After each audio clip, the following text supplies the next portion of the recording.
All right, I'd like to welcome all of you to this month's Rabbi's Talmud class. And as usual, the class is sponsored by the Susser Foundation, the Skiba family, the Sheeran family, and in memory of Libby and Harold Grill. Thank you very much, Keith. We will talk a little bit about Ashkenazim and Sephardim and the differences between the two of them. And the theme was inspired by Pesach, because Pesach marks the largest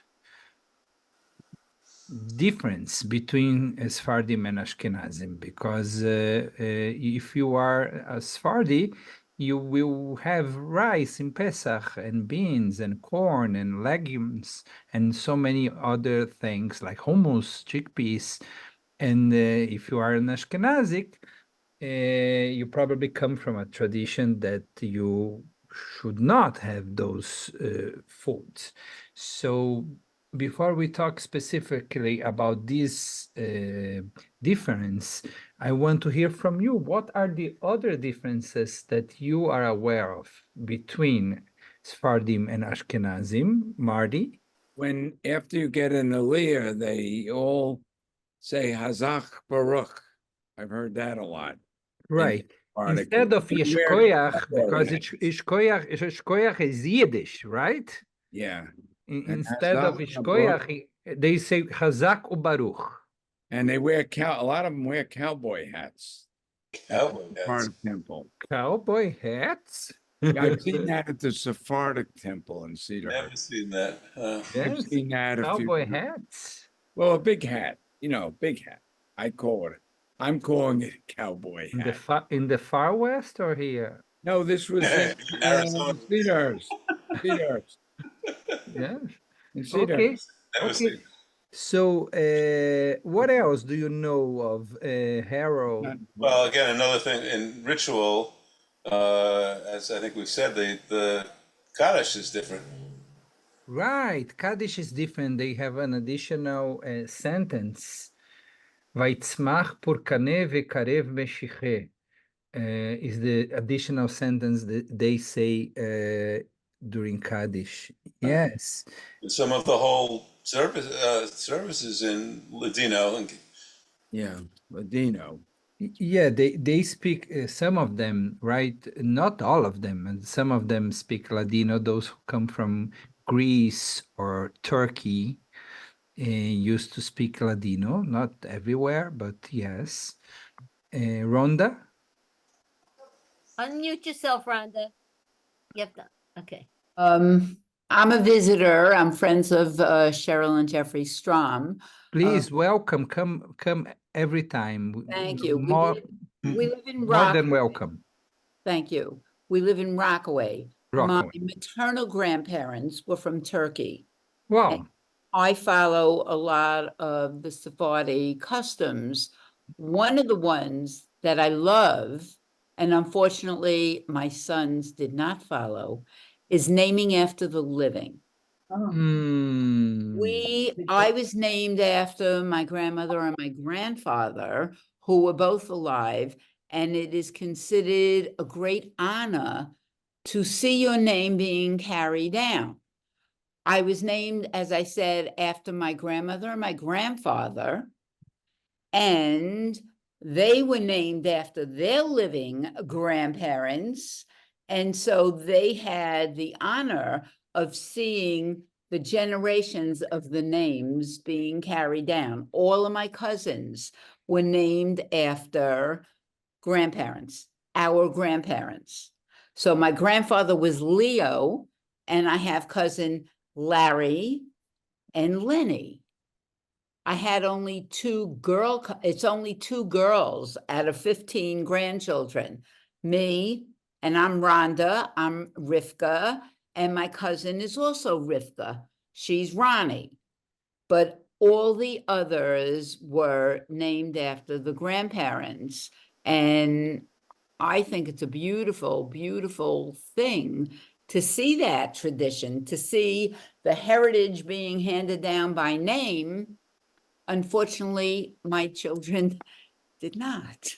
They married Ashkenazi, And they didn't. And even when I was pregnant with my second child, my father was Ashkenazi. And I said, Dad, would you like the honor if I have a girl having, or a boy named after you? And he thought it was a beautiful, beautiful honor for my mother. But yet when it came to him, he said, oh, I think it's beautiful, but I can't. I just can't. Oh, Yeah. it So- was stronger than him. Yes, yes. And I think this is one of the beautiful differences of the Sephardi. And I'm half and half. I'm a half breed. But I think it's just a beautiful tradition, custom, whatever. And unfortunately, it stopped with me in my family. They not only name after the living, but there are specific rules. I know that the first born will receive his father's father name. So there's a specific rules. Who are you inheriting the name from? Once I performed a Brit Milah for a Sephardic Yes. family, and the couple came to me and asked, what name should we give? We like I don't know. They chose Davi, and I said Davi is beautiful. Why not? Davi is beautiful.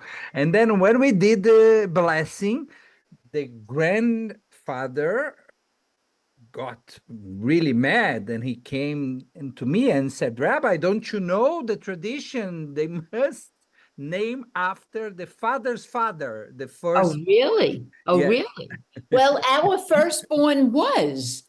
Our firstborn was named after my husband's father, who was Ashkenazi and had passed away, Ah, okay. was not alive. So we figured that, we thought that was befitting.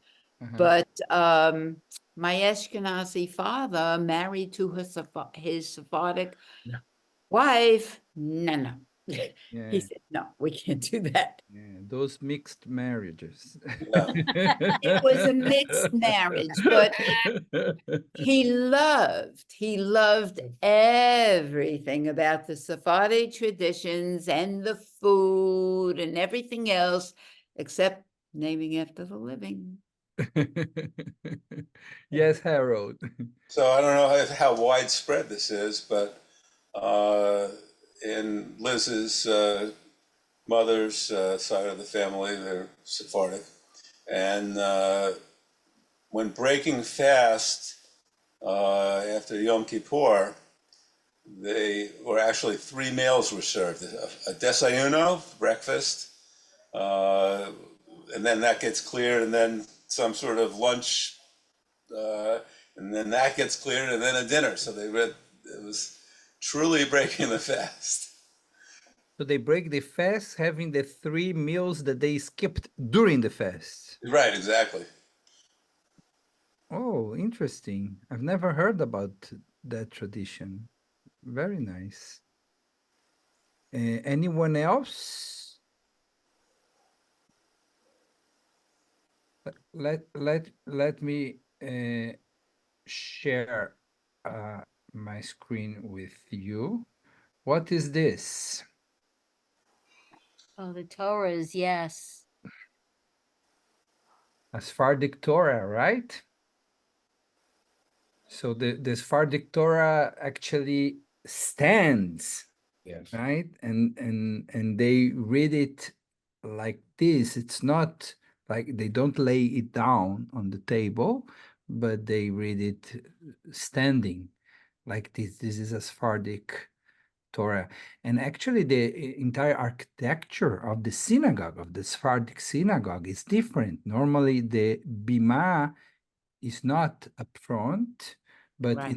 in the center, right? Yeah. In the center of the synagogue, they still have the ark, the Aron HaKodesh in the front, Right. but then they bring the Torah to the center, and normally people sit around the bima, around the place where the Hazan and the Torah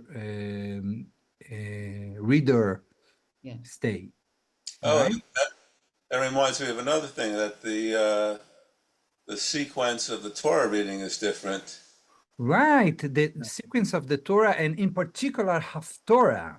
Right. We have several Haftarot. Normally, the Sephardic Haftarot are shorter than the Ashkenazic Haftarot.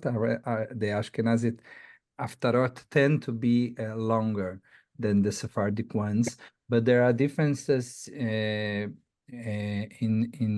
the tradition, which verses are read by each of the community. Don't they do Hagba before the Torah reading? They do Agba Something like before? that. It's the order of things is switched. Yes, maybe. Find out from the expert in the other room. I'm not sure about that. Yes, Marty. I don't know if this is just a family thing with my sister-in-law. They're Sephardic. She married a Sephardic. They all hang out together in Deal, New Jersey, but I don't think that's a religious thing. And not all, not all. More so, they hang out together maybe than I don't know. I just brought that up because a lot of them do hang out and I once went to a synagogue, a Sephardic synagogue there, and they were bidding for Elias. Yeah. Yes. Yes, they For bid. that. They I bid couldn't- for I couldn't Aliyot. believe it was a Right. Right. function. You know, they're starting $18. Some go up to 1,800 if they want. Temple Israel in Long Beach used to do that too, and they're Ashkenazi. Well, that's different then. Okay, so it's not Sephardic. Yeah, maybe they just copied the tradition. Let me share another picture with you. So this is the way Ashkenazim lay tefillin. We normally write the letter Shin in on our hand. This is the Ashkenazic way to put on tefillin. The Sephardic way is different. Let me share with you a Sephardic picture of tefillin. Wow. Oh, wow. It's really different. It's very, very different. And when I was a bar mitzvah teacher for many years in Brazil, I learned both because some families were Sephardim and they wanted to keep the tradition and they wanted to put on tefillin in the Sephardic way. So I know how to do this, but I normally do for myself the other one, the Shin option. I have several things to share with you this evening. I have also put together a list of differences. Some of them we have already mentioned, but some of them we haven't. So let's see the list of differences. Can someone please read for us? Sure. Thank Below, I list a few of the most well-known differences in religious practice and custom between Ashkenazim and Sephardim.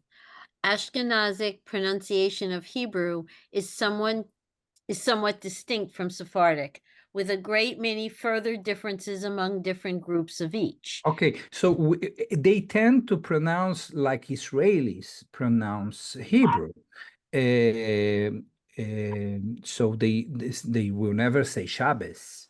They say Shabbat or Yom Tov. They say Yom Tov. And you know, in Brazil, although most of the community is Ashkenazic, we inherited the Israeli pronunciation. We will never say Good Shabbos in Brazil. We say Shabbat Shalom. And we don't say Amida, we say Amidah. And we don't say Kaddish, we say Kaddish. We use the Israeli Sephardic pronunciation. B. Okay. There are many distinctions in the prayer liturgy as well as the tunes used in chanting both the Torah and prophets, the Haftorah. Non-Hasidic Ashkenazim generally pray what is known as Nusach Ashkenaz, Ashkenaz version, while Hasidim pray, ironically, Nusach Sephard or Nusach Ari. Most Sephardim pray, I can't pronounce, Eidot.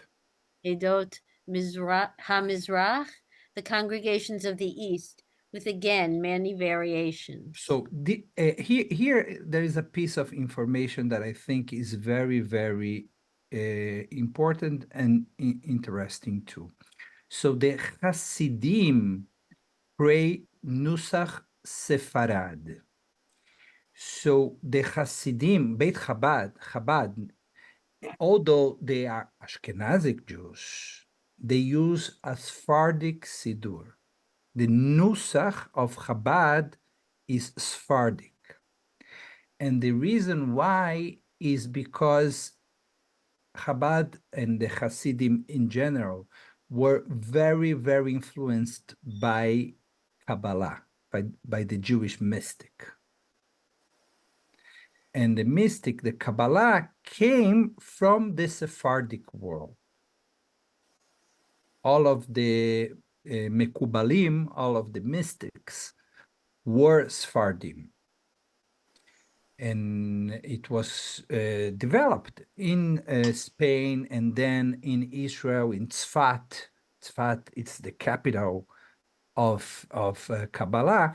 So because of the influence of mysticism in Hasidut, in Hasidism, because of the influence of mysticism in Chabad, they ended up using a Sephardic liturgy, a Sephardic Siddur. So the Nusach for Beit Chabad is not Nusach Ashkenaz. The Siddur is not an Ashkenazic Siddur, how we would expect, but a Sephardic Siddur. The Chabad Siddur is Sephardic, is Nusach Sfarad. Well, Yes, Harold. What about general conversation? Do they use Sephardic or Ashkenazi? No, Ashkenazic, super Ashkenazic. They are Ashkenazic in everything, in every sense. They are Ashkenazic in their traditions. They don't have rice in Pesach or beans, and they do mezuzah in the Ashkenazic way. Everything is Ashkenazic, beside the prayer book. The prayer book, they use the Sephardic prayer book. interesting. Wow. Yes, yes. See, You want me to continue? I will. please, thank you. Ashkenazim have the custom not to eat rice, legumes, and the like on Passover, while Sephardim do. We know. Ashkenazim do not name children after living relatives, while Sephardim will name children after their living grandparents. Most Ashkenazi men do not wear a talit until after marriage or after bar mitzvah, while Sephardim do so at young ages. This is also Exactly there. You're saying, I thought that most everybody waits to bar mitzvah.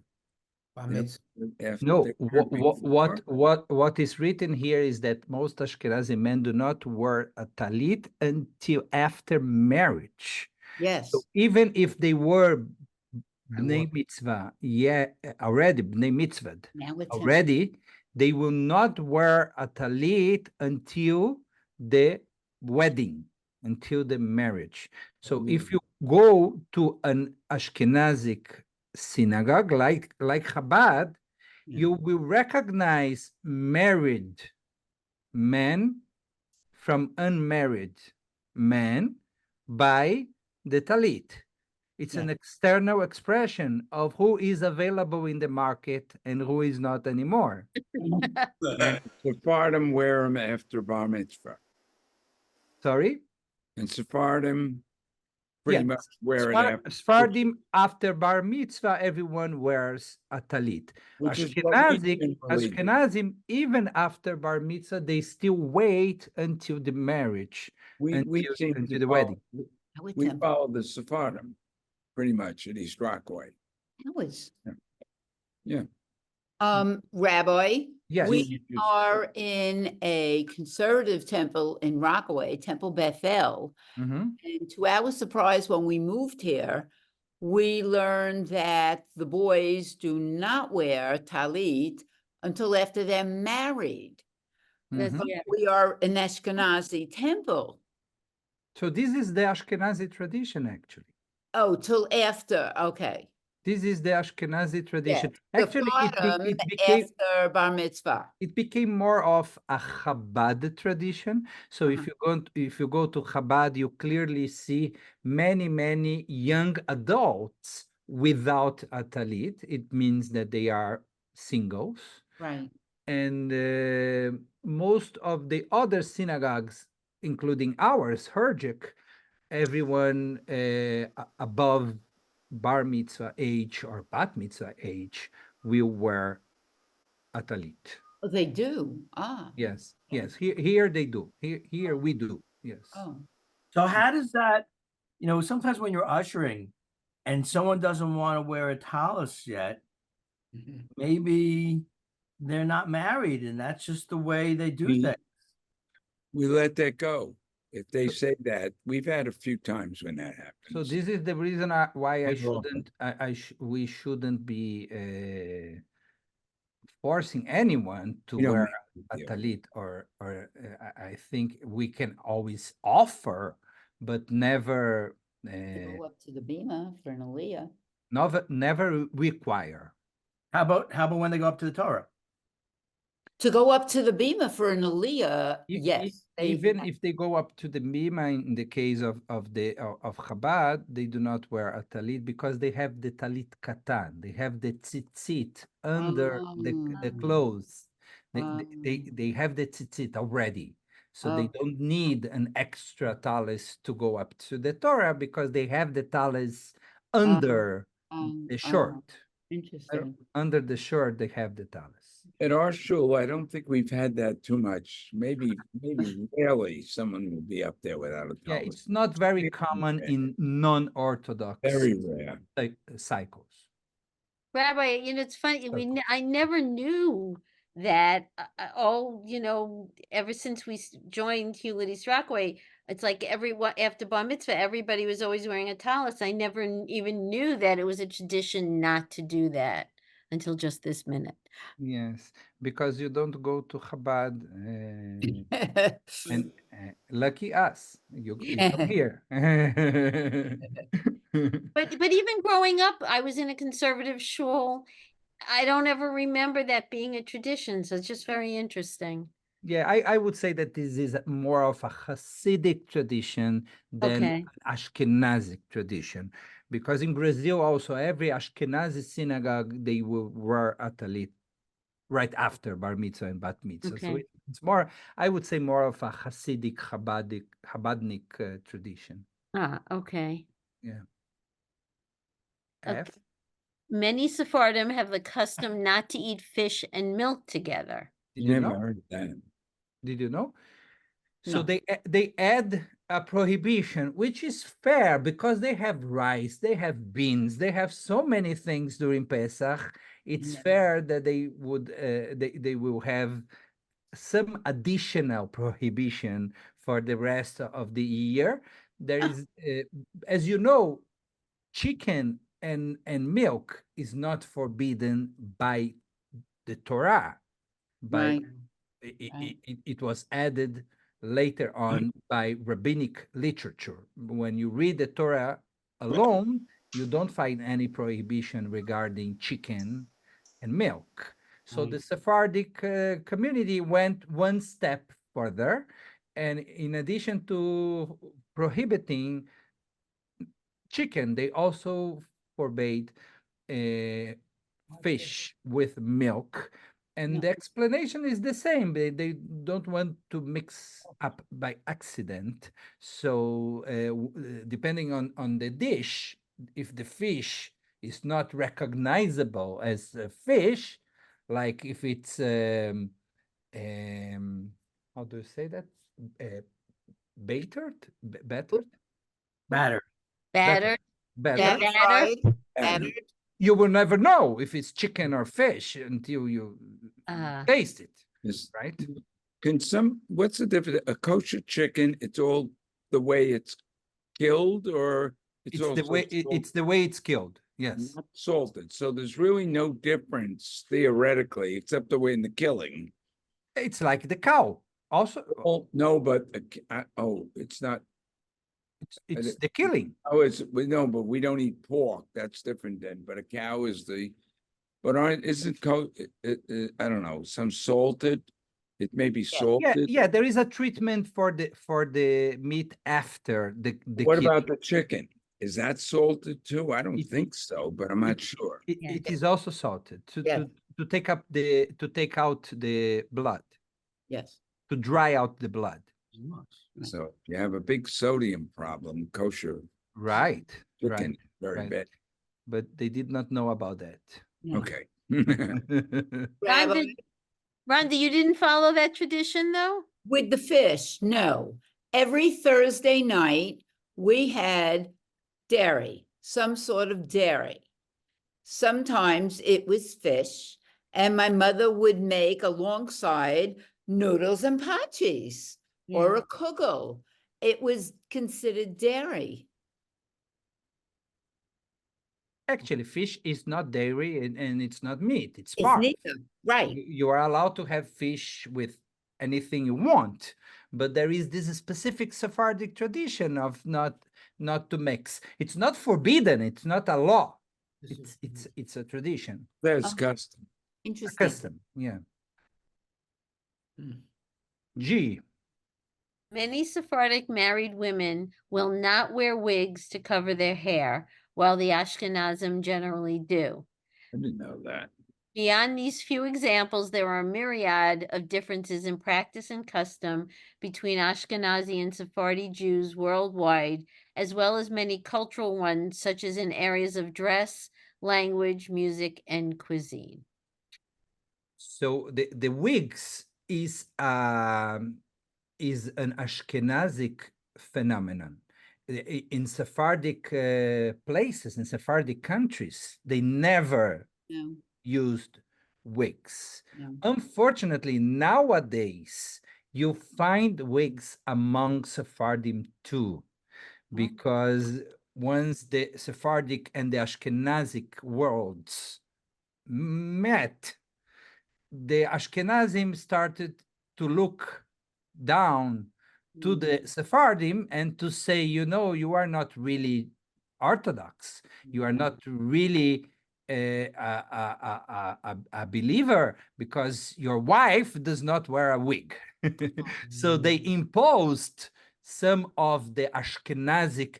Today you find Sephardim dressing up like Hasidim, Yeah. which is crazy. They've never dressed No, with those black clothes no. in Syria or in Libya or in Turkey or in Greece. No. But because of the encounter between Ashkenazim and Sephardim after the expulsions of the Sephardim from the Arab countries after the creation of the State of Israel, they came into contact with the Ashkenazic world, and there is a process of Ashkenazation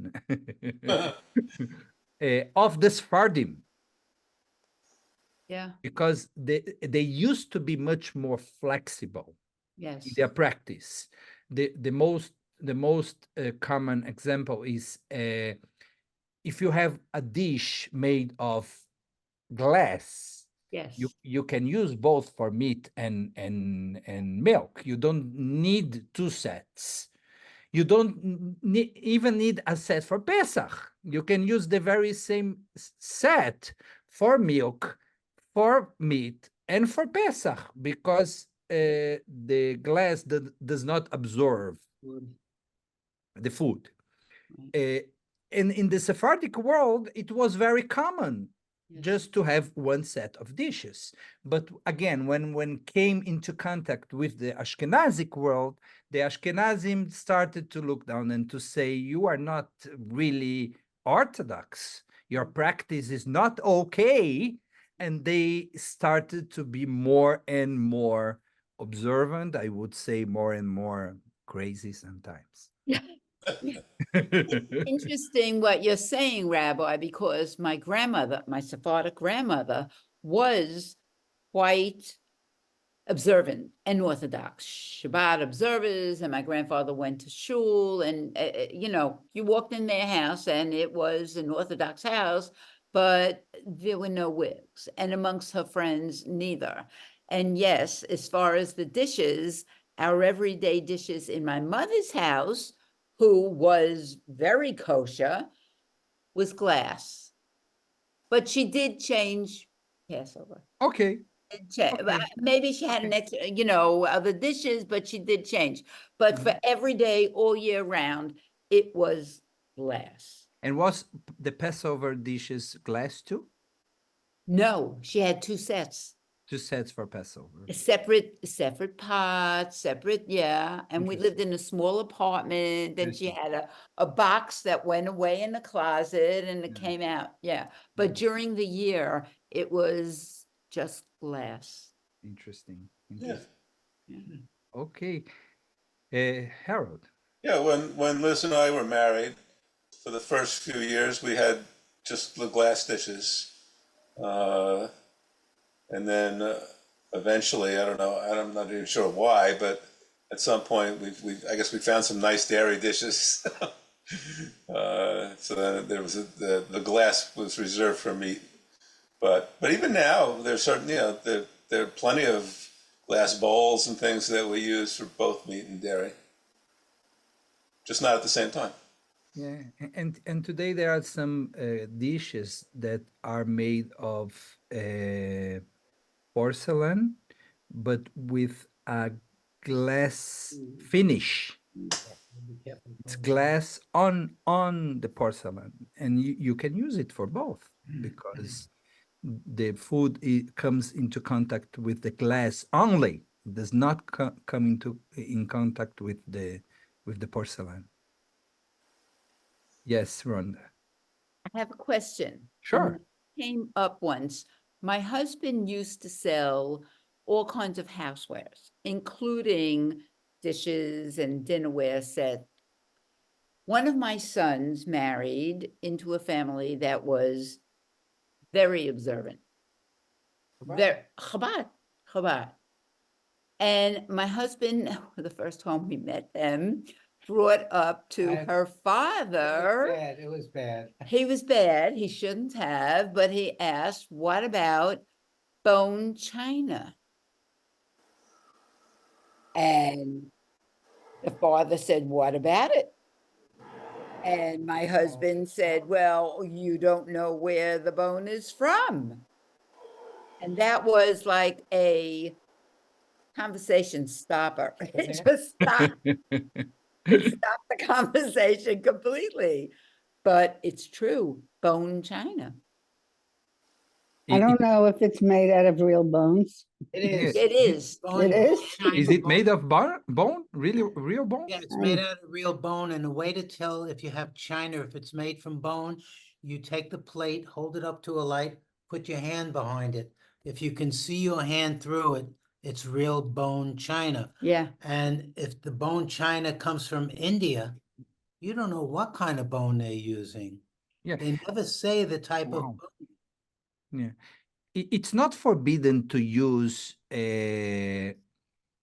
things made of animals or of forbidden animals. Like you can have a belt made of pig skin. Yes. There's no problem. Right. But the problem with the dish is that it You're comes eating in off contact of it. with the food, right? Yes. It touches your food. Yes. Your belt should not touch your food. No, hopefully it doesn't, except if you drop it. There's no Only if answer. you drop and you Right. You know, if it's made from an animal But that there was no answer to if it was this. made from a cow that was not slaughtered kosher, right. bone kosher. What if the bone comes from a different animal that is not considered? What I kosher? think that happens now is that there is a chemical treatment Yes, Right. in the Yes. bones yes. that Probably. modifies the bone. And it's called in halacha, it's called davar chadash, new stuff. When you have such a strong chemical work on the material, it is not the material anymore. It becomes something different. Interesting. Yeah, it's called davar chadash or new stuff. Yes, Carol. I noticed that when the people walk around with the Torah, Barbara Jacobs backs up and bows. The women, she's the Sephardi, and the women do not touch the Torah. Hmm. Hmm.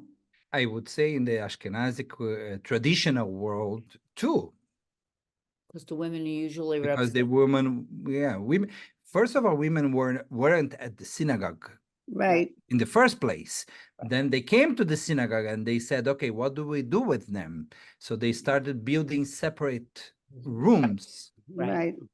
for Way the up high. Many times they were upstairs, so the Torah did not upstairs or Near the maybe Torah. behind everyone. behind. Yes, some synagogues have some aisle, some side aisle, but it's isolated Or a from mechitza. the main Well, section. Yeah. This is the case in Prague. If you know the old new synagogue in Prague. in Rome also, I remember when Louise and I went, Louise had to sit way up high. That's Yeah. where the women were. Yeah. And I think that's in Jerusalem too. The main synagogue, the Orthodox synagogue, right across from the hotel there. They didn't know what to do with women, and now women don't know what to do with men. Yeah. There's a manual somewhere, yeah. Okay, so I have 2 or 3 more small things to share with you that I find interesting, and I found this specific article on mezuzah that I think it's worth sharing. I don't know if you know about that, but Sephardim and Ashkenazim also put the mezuzah in a different way. So question. I can take this. Okay, question. I'm about to put a mezuzah up on the door frame of my new apartment, and all of the articles I've read say to put it at a slant, but none of them mention why. What's the deal with slanting the mezuzah? Answer. A slanted mezuzah is a great example of a compromise in Jewish law. It might look screwy, but it's actually a demonstration of 2 legal authorities literally meeting in the middle. Way back in the 11th century, Rashi, a French rabbi and commentator, how do I read this word? Opined. Opined? Yes. Opinion. Opined? Yes. Okay. As opinion, yeah. Opined. Opinion. Opined that when you put up your mezuzah, it should be hung vertically. But then Rashi's grandson came along. He's also known as Rabbeinu Tam, and he wrote that the mezuzah should be affixed horizontally. Ooh. Horizontally? Horizontally. Okay, horizontally. Because the 10 Commandments and the Torah scrolls were kept horizontally in the ark in the temple. Huh. 150 years later, Rabbi Jacob ben Asher, also sometimes called the Tur, was writing his book of Jewish law, the Arba Turim. In it, Ben Asher suggests that the way to hold by the precedence of both Rashi and Rabbeinu Tam was to split the difference and affix your mezuzah at a slant. So the slant is a compromise between horizontal and vertical. Wow. 300 years later, this view was codified again by Rema, an Ashkenazi commentator, who noted that slanting a mezuzah had become the common custom among Ashkenazi Jews. Sephardi and Mizrahi Jews today still hang their mezuzot vertically. Yeah. So the diagonal mezuzah is an Ashkenazic tradition, and the Sephardim do not do the slanting, Up and they down, do vertically. vertical. It's rare to find a Jewish custom that was so clearly developed as a compromise between two different interpretations of one commandment. When you put up your mezuzah on a slant, think of how you are acknowledging the ways multiple voices and perspectives are welcome and encouraged in Jewish life. Huh. Each way is right. So this is beautiful, right? Yes. So the Ashkenazim will do like this, and the Sephardim will do like this. This is an additional difference between Ashkenazim and Sephardim. So let me see. Maybe this last article is a little bit longer, but it explains what is Ashkenazi and what is Sephardi, and it also explains that the two of them are not the only two possibilities. There are other possibilities in addition to them. So, but I will need someone here to help me reading. Sephardic, Ashkenazic, Mizrahi, and Ethiopian Jews. Yeah.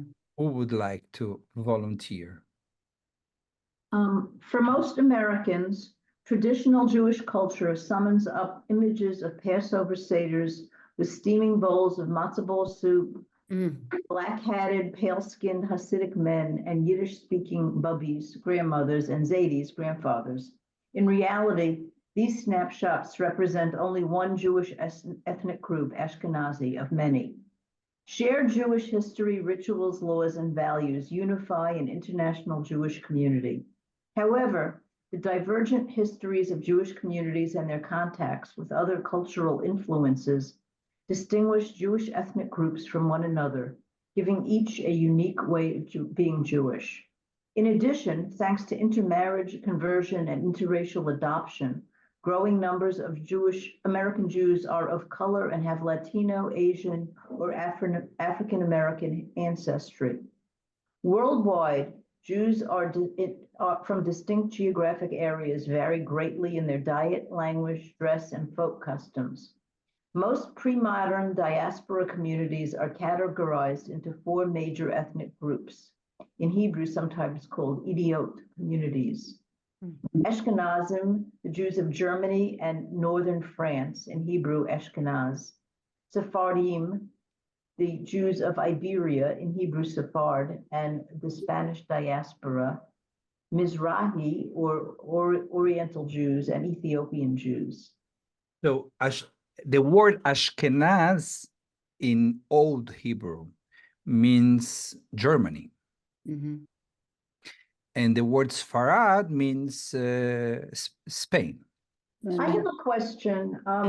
A lot of American Jews are from, their ancestors from Eastern Europe or Russia, and they consider themselves to be Ashkenazi, which Right. is really in this categories that I've just read. Yeah.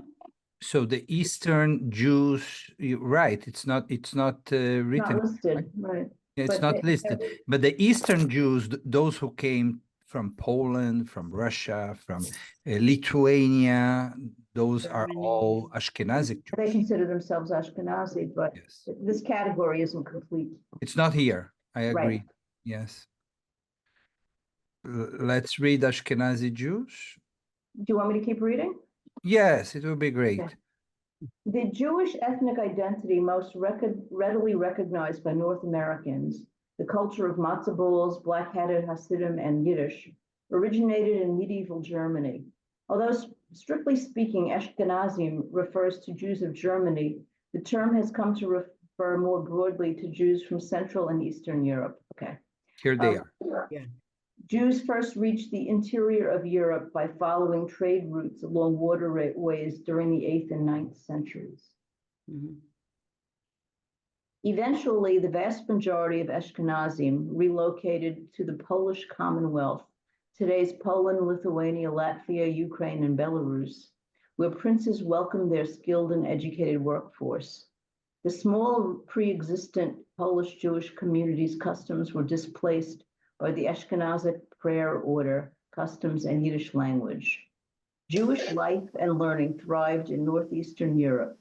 The yeshiva culture of Poland, Russia, and Lithuania produced a constant stream of new Talmudic scholarship.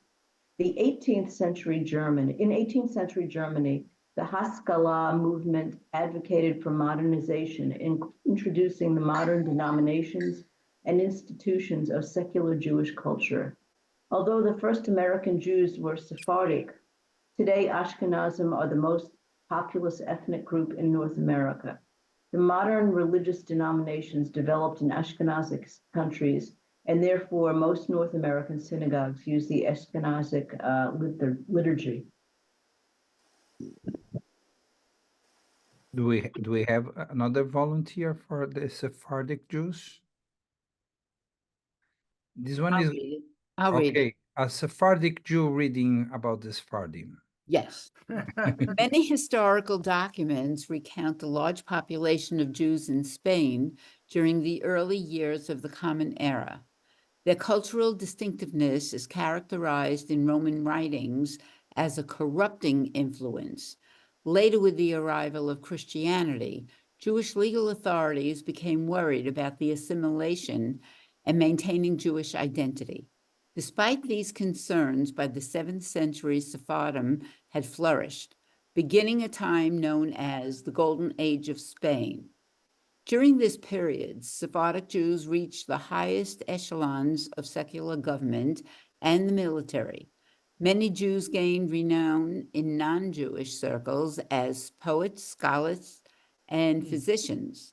New forms of Hebrew poetry arose, and Talmudic and Halakha Jewish law studies took on great sophistication. Ladino, which my grandparents spoke, Ladino, the Judeo-Spanish language, unified Jews throughout the peninsula in daily life, ritual, and song. Ladino, a blend of medieval Spanish with significant loan words from Hebrew, Arabic,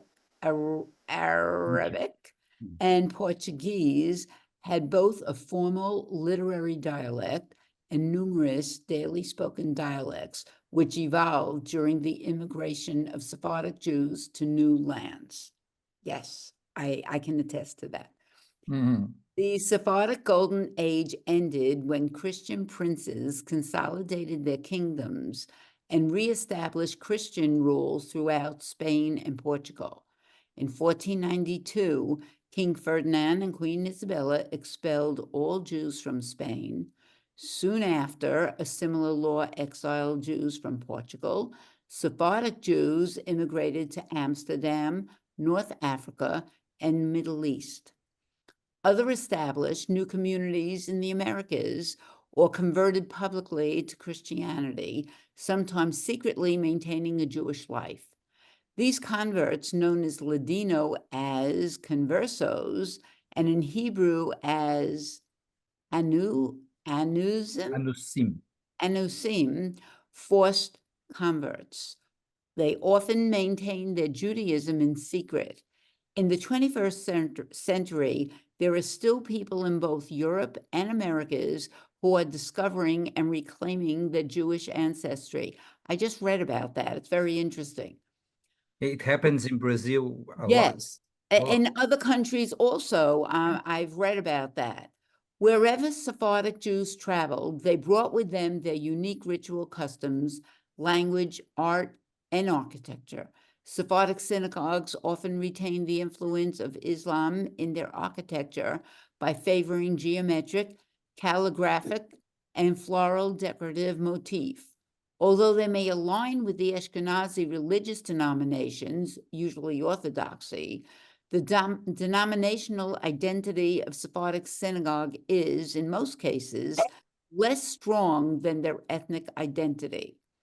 At home, Ladino songs convey familiar traditions at the Shabbat table, and although Ladino is rapidly disappearing from daily use, Sephardic Jews often maintain unique holiday customs, such as a Seder for Rosh Hashanah, that includes a series of special foods eaten as omens for a good new year, and the eating of rice and legumes, kinyot, on Passover.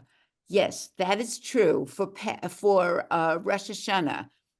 Just to interject, we always have to have the head of a fish.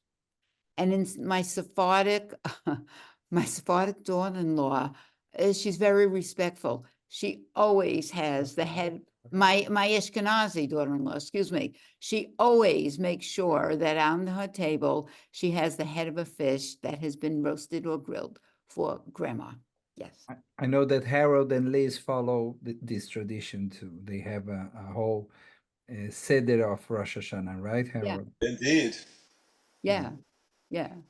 There's beets, there's all sorts of things, and then there's a whole Seder. Yes. Although often confused with Sephardic Jews because they share many religious customs, Mizrahi Jews have a separate heritage.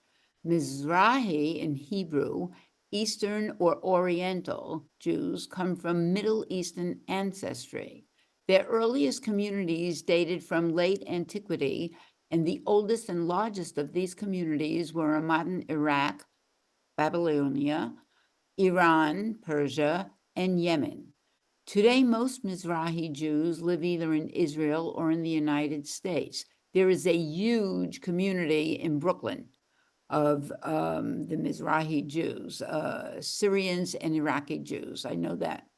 And also here on Long Island in the North Shore, the Iranians. Great, Nick. Yes, Great yes, Nick. yes, yes. My son Great lives Nick. in Roslyn, and right across the street from him, his neighbors. Yeah, They yeah. even have their own TV show.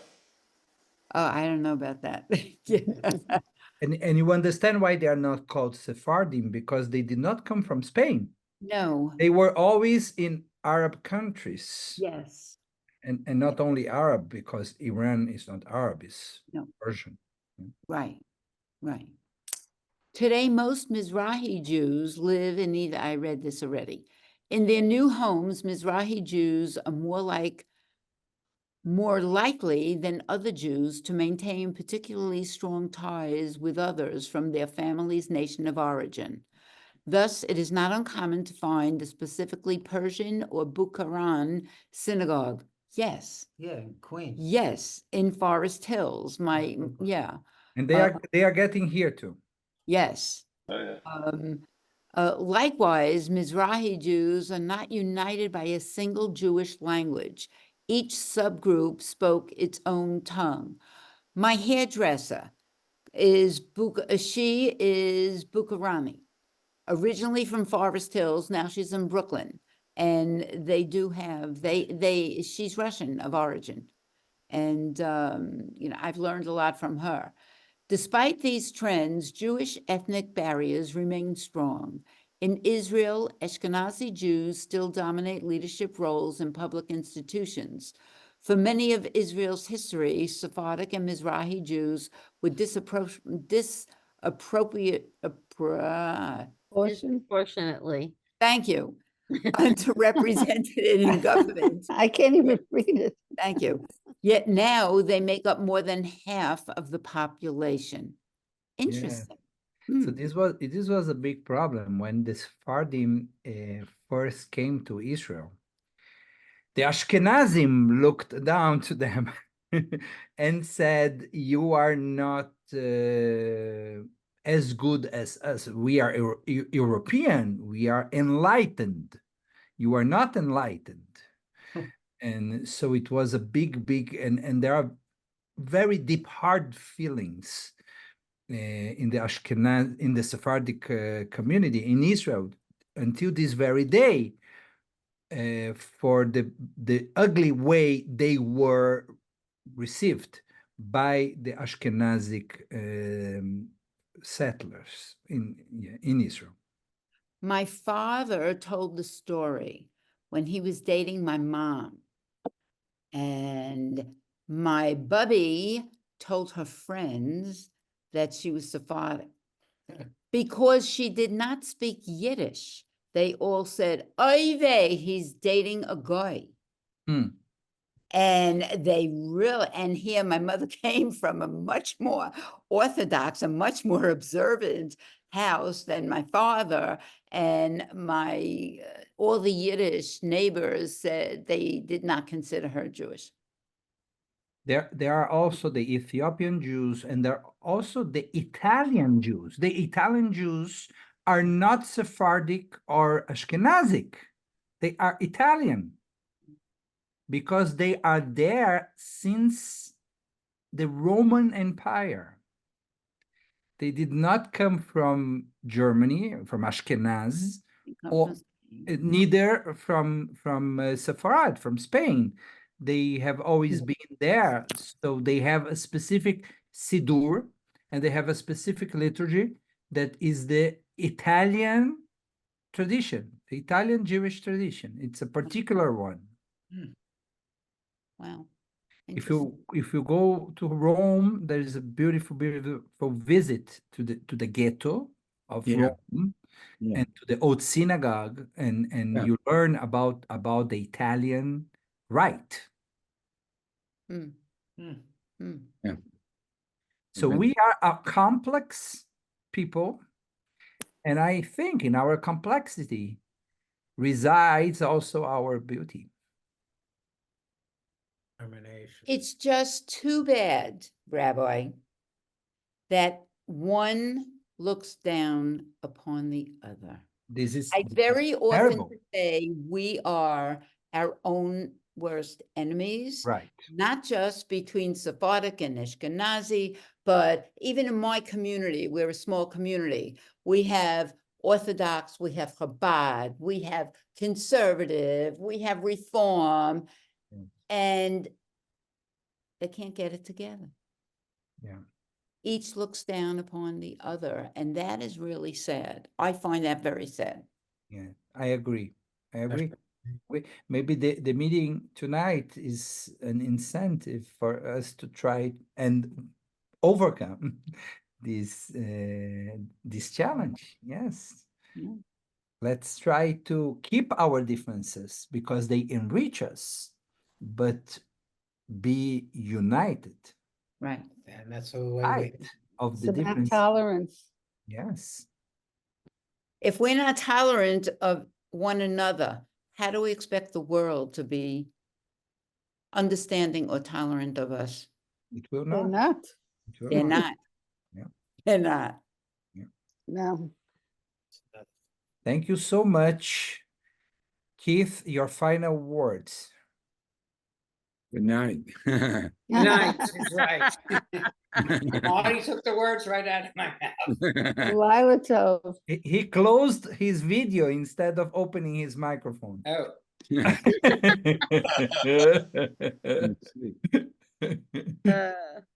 Don't be shy, Keith. Now you're no picture and no sound. okay. Now I said Marty took the words right out of my mouth. Good night. Laila Tov. Lila Tov, Boa everybody. noite. Word of the week.